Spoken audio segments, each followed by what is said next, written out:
हं. हां, नमस्कार.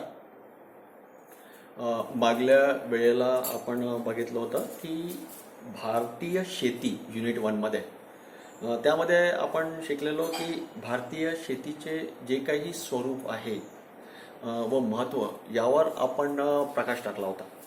त्याच्यानंतर आपण बघितलं होतं की भारतातील जी काही पीक रचना आहे आणि पीक रचना निर्धारित करणारे घटक कोणते कोणते आहेत, है ना. म्हणजे cropping patterns in India and it's a डिटरमायनिंग factors कोणते कोणते आहेत त्याच्यावर आपण बघितलेलं, बरोबर.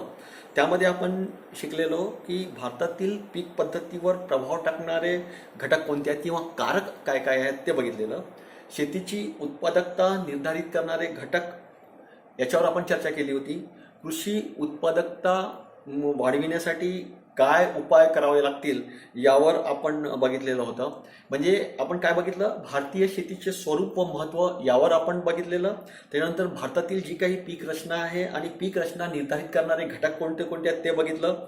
आज आपण बघूया की जमीनविषयक सुधारणा काय आहे, बरोबर.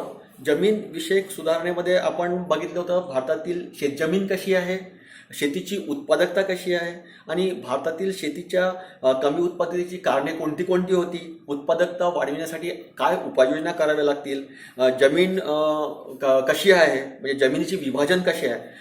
आज आपण याच्यावर प्रकाश टाकणार आहोत की जमिनीचे विभाजन कशा पद्धतीचं आहे. आता सगळ्यात महत्त्वाचं म्हणजे काय की मुळातच भारतातील जी काही शेतजमीन आहे ती वाटणी विषम स्वरूपाची झाली आहे. म्हणजे सुमारे 50% शेतकरी जे काय आहेत त्यांच्या कुटुंबाला जे वाट्याला जी 1 हेक्टरपेक्षा कमी जमीन आली, बरोबर. 1 हेक्टरपेक्षा सुद्धा कमी जमीन आलेली आहे. म्हणजे जे काही जमिनीचे लहान लहान तुकडे बहुसंख्य शेतकऱ्यांच्या वाट्याला आले, त्या कारणाने काय झालं की जी काही तुकड्यामधील जी काही आंतरविभाजन होत गेली, म्हणजे एकाच मालकीच्या जमिनीचे भिन्न लोकांना ते विभाजन घडून आलेले आणि तेच विभाजन किंवा उपविभाजन आपण त्याला असं म्हणू शकतो. म्हणजे जमिनीचे विभाजन म्हणजे कसं की जी काही शेती होती ही शेती टप्प्याटप्प्याने डिस्ट्रीब्यूट होत गेलेली आणि त्या कारणाने 1 हेक्टरपेक्षा सुद्धा कमी जमीन त्यांच्या मालकीची झाली. मग आंतरविभाजन आणि विभाजनासाठी कारणं कोणती कोणती झाले आपण त्याच्यावर आपण चर्चा करूया आज. तर जी काही लोकसंख्येमध्ये सगळ्यात मोठ्या प्रमाणामध्ये वाढ झाली आणि लोकसंख्येमध्ये वाढ झाल्यामुळे काय झालं की शेतीवरील जे काही लोकसंख्येचा जो काही भार होता तो लहानशा जमिनीवर सुद्धा हक्क मागणाऱ्या वारसदारांची संख्या वाढली. म्हणजे छोटीशी जर जमीन असेल तरी त्याच्यावर आपला हक्क मागणाऱ्यांची संख्या लोकसंख्या वाढीमुळे वाढली आणि शेतीचं विभाजन खूप मोठ्या प्रमाणामध्ये झालं. त्यानंतर सगळ्यात दुसरं कारण हे झालं की वारसा हक्काचा जो काही कायदा होता तो कायदा देशातील लोकांसाठी जो काही वारसा हक्कांसाठी जो काही कायदा होता तो प्रचलित झाला. म्हणजे वडिलाची जी काही संपत्ती होती ती मुलांना मिळेल आणि सारख्या प्रमाणामध्ये मिळेल आणि त्या कारणाने आंतरविभाजन घडून आलेलं. वैयक्तिक स्वातंत्र्याची वृत्ती सुद्धा या कारणाला कारणीभूत झाली, जमिनीच्या विभाजनामध्ये कारणीभूत झाली. म्हणजे काय झालं त्याच्यामध्ये की इंग्रजांच्या काळामध्ये जो काही खाजगी मालमत्ता किंवा वैयक्तिक स्वातंत्र्य होतं यावर जे काही भर देण्यात आलं आणि त्यामुळे कुटुंबातून बाहेर पडून स्वतंत्र होण्याची जी काही प्रवृत्ती होती ती वाढू लागली, बरोबर आहे. म्हणजे छोटंसंच घर पाहिजेत पण स्वतःचं घर पाहिजेत आणि त्या कारणाने विभक्त कुटुंब पद्धती निर्मिती झाली आणि त्या स्वातंत्र्याच्या वृत्तीमुळे वैयक्तिक स्वातंत्र्याच्या वृत्तीमुळे जमिनीचं विभाजन हे खूप मोठ्या प्रमाणामध्ये आपल्याला दिसून येतं. जी काही संयुक्त कुटुंब पद्धती होती ती ज्याला आपण जॉईंट फॅमिली सिस्टम्स जे म्हणतो ते मोडकळीस आली आणि त्या कारणाने प्रत्येक वारसदार ह्या जमिनीचा हक्क सांगू लागला आणि वेगळी होण्याची भाषा बोलू लागला. परिणामता काय झालं की शेतीचे लहान लहान तुकड्यामध्ये विभाजन झालं आणि शेतीचा आकार सुद्धा लहान होत गेला. चौथं कारण हे आलं ना की हस्त व्यापाराचा खूप मोठ्या प्रमाणामध्ये ऱ्हास झाला, बरोबर आहे ना. आता ब्रिटिश काळामध्ये जो काही हस्त व्यवसाय होता किंवा ग्रामोद्योगाचा ऱ्हास होत गेला आणि त्या कारणाने कारखान्यामध्ये तयार झालेल्या मालाशी स्पर्धा करावी लागली आणि स्पर्धेमध्ये हस्तोद्योग टिकाव धरू शकला नाही. म्हणजे मशीननी उत्पादित झालेल्या वस्तू आणि हाताने उत्पादित केलेल्या वस्तूमध्ये खूप मोठा तफावत आपल्याला दिसून आला आणि तो मोठा तफावत हा शेतीच्या विभाजनासाठी कारणीभूत ठरला. औद्योगिकरणासाठी जो काही अभाव निर्माण झाला, म्हणजेच काय झालं की जमिनीच्या विभाजनासोबतच ग्रामीण भागामध्ये जे काही औद्योगिकरण सुरू झालं त्याचा अभाव, आणि देशामध्ये ज्या काही मोठ्या प्रमाणामध्ये जे काही औद्योगिकरण झाले असेल त्याच्यामध्ये असंख्य शेतकरी कुटुंबाच्या उद्योगधंद्यातला जो काही रोजगार मिळाला असता, त्यामुळे शेतीवरील लोकसंख्येचा भार हा कमी झाला असता आणि विभाजनाच्या प्रक्रियेला सुद्धा आळा बसला असता. म्हणजे औद्योगिकीकरणाच्या अभावामुळे सुद्धा शेत जमिनीचा विभागीकरण खूप मोठ्या प्रमाणात झालेलं आपल्याला दिसून येतं. जमिनीचे आकर्षण, आपल्या देशामध्ये जी काही जमीन आहे ती केवळ संपत्तीचा विषय नसून सामाजिक प्रतिष्ठा सुद्धा आहे. म्हणजे एखाद्याच्या जमिनीमध्ये किती क्विंटल उत्पादन होते, पहा मी काय म्हणतो, एखाद्याच्या जमिनीमध्ये, कमीत कमी जमिनीमध्ये किती मोठं उत्पादन होते आणि एखाद्याच्या जमिनीमध्ये खूप काही असून सुद्धा उत्पादन होत नाही, म्हणजे प्रतिष्ठेचा भाव निर्माण झाला. आणि ह्याच जमिनीच्या आकर्षणामुळे जमिनीचं विभाजन खूप मोठ्या प्रमाणामध्ये आपल्याला दिसून येतं. शेतकऱ्याचा कर्जबाजारीपणा, असं म्हणतात की भारतातील शेतकरी हा जन्मताच कर्जबाजारी असतो, कर्जामध्येच तो जीवन जगतो आणि कर्जामध्येच तो मृत्युमुखी सुद्धा पडतो. म्हणजेच एकंदरीत कसं झालेलं की कर्ज हा सुद्धा शेतीच्या विभाजनासाठी सर्वात मोठा, शेतकऱ्यांचा कर्जबाजारीपणा हा सुद्धा शेतीच्या विभाजनासाठी सर्वात मोठा अफेक्शन्स आलेला. त्याच्यानंतर कौटुंबिक जबाबदारी. आता शेतकरी कुटुंब प्रमुखावर ही त्याच्या कौटुंबिक जबाबदारी असेल नक्कीच. म्हणजेच काय झालं की मुलामुलीचं शिक्षण असेल, लग्नकार्य असेल किंवा कुटुंबामधील घटकांचं आरोग्य असेल इत्यादी कुटुंबावर ज्या काही प्रसंगी जे काही अपघात असतील किंवा मृत्यू असेल, यासारखी जे काही संकट असतील त्या संकटाला तोंड देण्यासाठी कौटुंबिकांची मोठ्या प्रमाणामध्ये जबाबदारी असतं. आणि हे सुद्धा तितकंच महत्त्वपूर्ण कारण आहे शेतीचं विभाजन करण्यासाठी. मग आपण बघूया की जमिनीचे अपखंडन म्हणजे काय. सगळ्यात महत्त्वाचं आहे की फ्रॅगमेंटमेंट्स ऑफ द लँड, ज्याला आपण म्हणतो जमिनीचे अपखंडन. आता मालकीची सलग जमीन जी काही राहतं ती तुकड्या तुकड्यामध्ये निरनिराळ्या ठिकाणी विभागली जातं.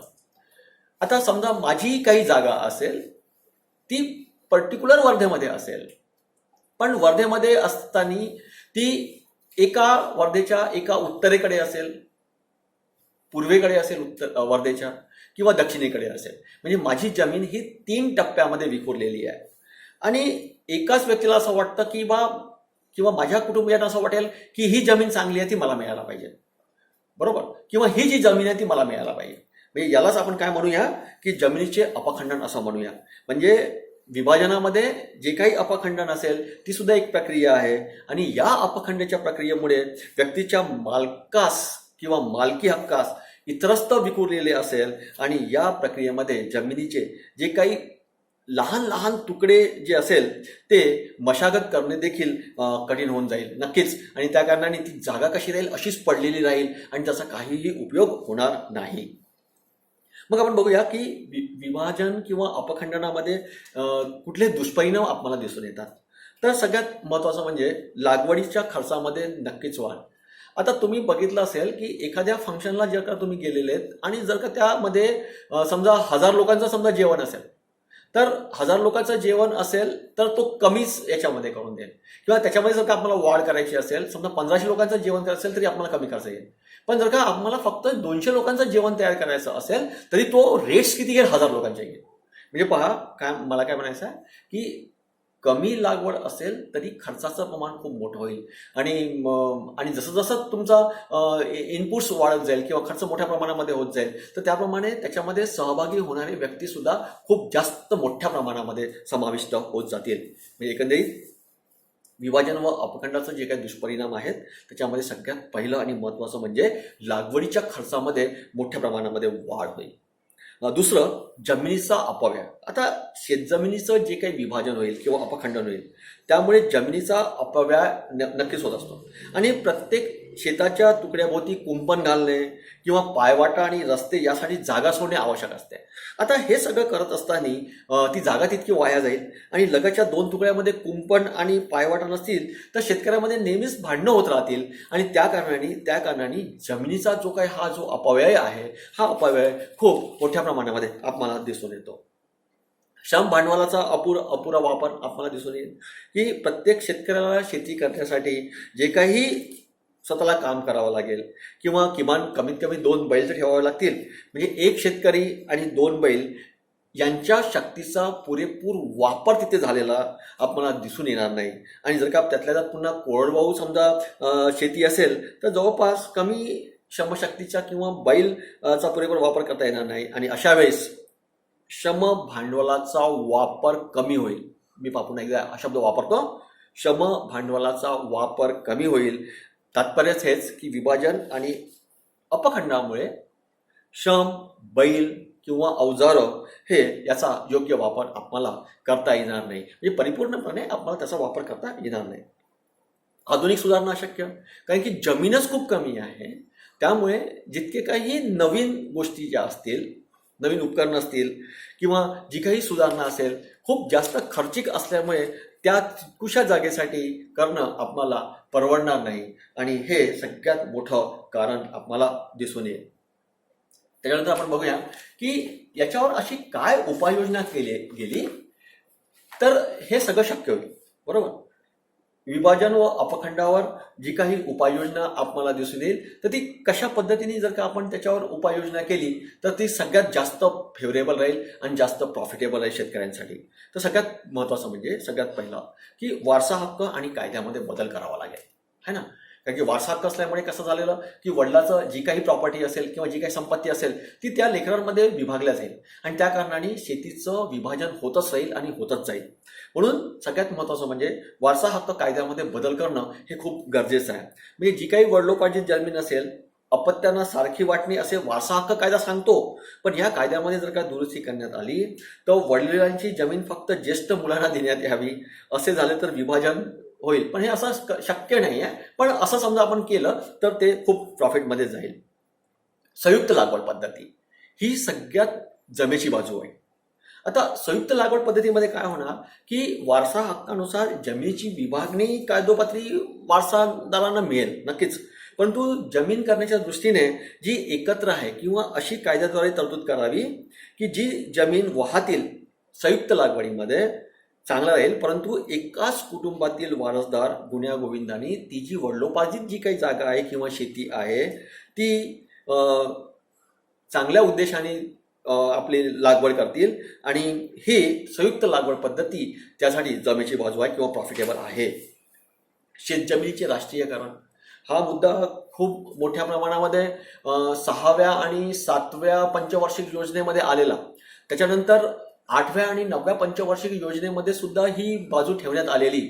आता नीती आयोगामध्ये सुद्धा ही बाजू ठेवण्यात आलेली की शेतजमिनीचं राष्ट्रीयकरण व्हायला पाहिजेत, परंतु हे शक्य नाही आहे. कारण की विभाजन व अखंडावर जर का जालीम उपाय जर का तो असेल तर संपूर्ण शेतीचं राष्ट्रीयकरण व्हायला पाहिजेत.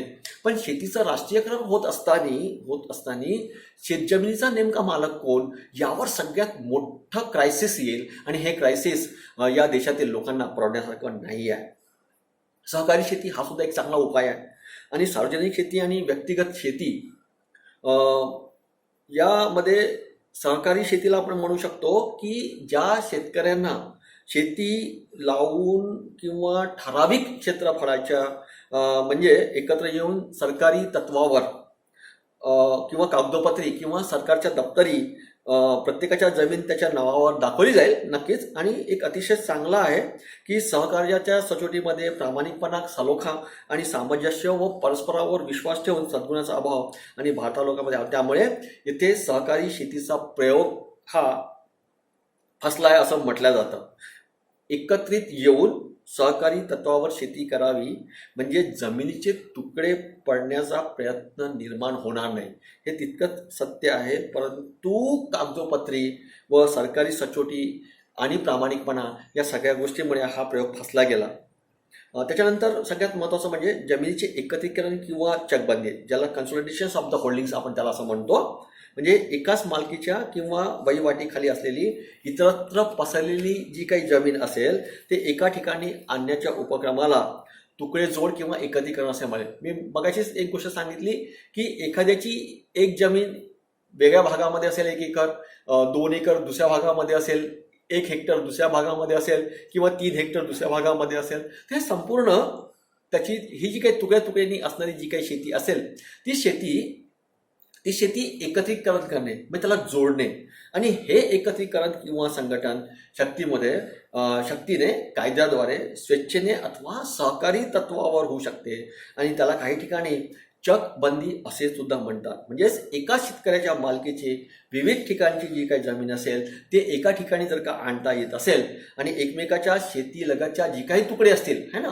म्हणजे त्याच्या बाजूला त्याची शेती, त्याच्या बाजूला त्याची शेती, त्याचे तुकडे ते अदलाबदल करण्याची किंवा अन्यथा भूधारकाची तयारी असेल तर जमिनीचे एकत्रीकरण होणे हे खूप सोयीचे आहे. आणि एकत्रीकरणाच्या बाबतीमध्ये सगळ्यात समोर जर का कोणी असेल तर पंजाब, उत्तर प्रदेश, मध्य प्रदेश, बोर्दे संस्थान या प्रदेशामध्ये एकत्रीकरण हे मोठ्या प्रमाणामध्ये सफल झालेलं. त्यानंतर आपण बघूया की लँड रिफॉर्मेशन, भूसुधारणा, बरोबर. म्हणजे शेतीच्या विकासासाठी शेतीमध्ये 2 प्रकारे सुधारणा करण्याची गरज आहे आणि ती म्हणजे एक, शेतीच्या उत्पादन तंत्रामध्ये बदल घडवून आणण्यासाठी तंत्रात्मक सुधारणा.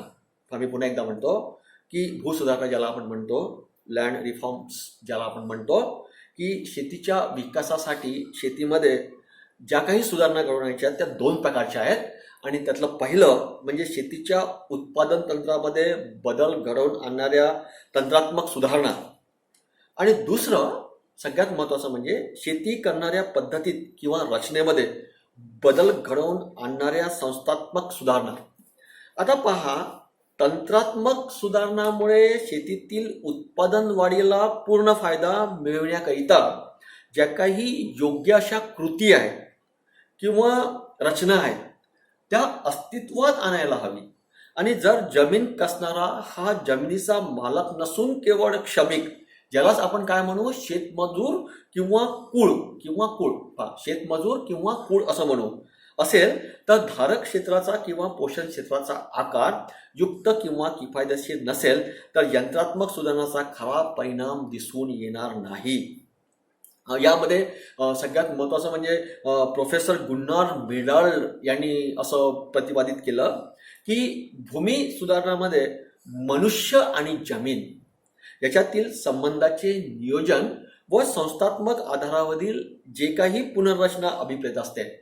मी तुम्हाला पुन्हा एक सांगतो की प्रोफेसर गुन्नार मिडाळ यांनी काय म्हटलं की भूमी सुधारणामध्ये मनुष्य आणि जमीन याच्यातील संबंधाचं जे काही नियोजन व संस्थात्मक आधारावरील जे काही पुनर्रचना अभिप्रेत असते, याचाच अर्थ काय होईल की सामाजिक न्यायाच्या दृष्टीने जमिनीच्या मालकी हक्कांची पुनर्वाटणी, जमिनीच्या महत्तम वापराच्या दृष्टीने कुळाच्या परिस्थितीमध्ये जी काही सुधारणा होण्यासाठी केलेले उपाय, या सर्वांचा समावेश भूसुधारणा या संकल्पनेमध्ये होतो.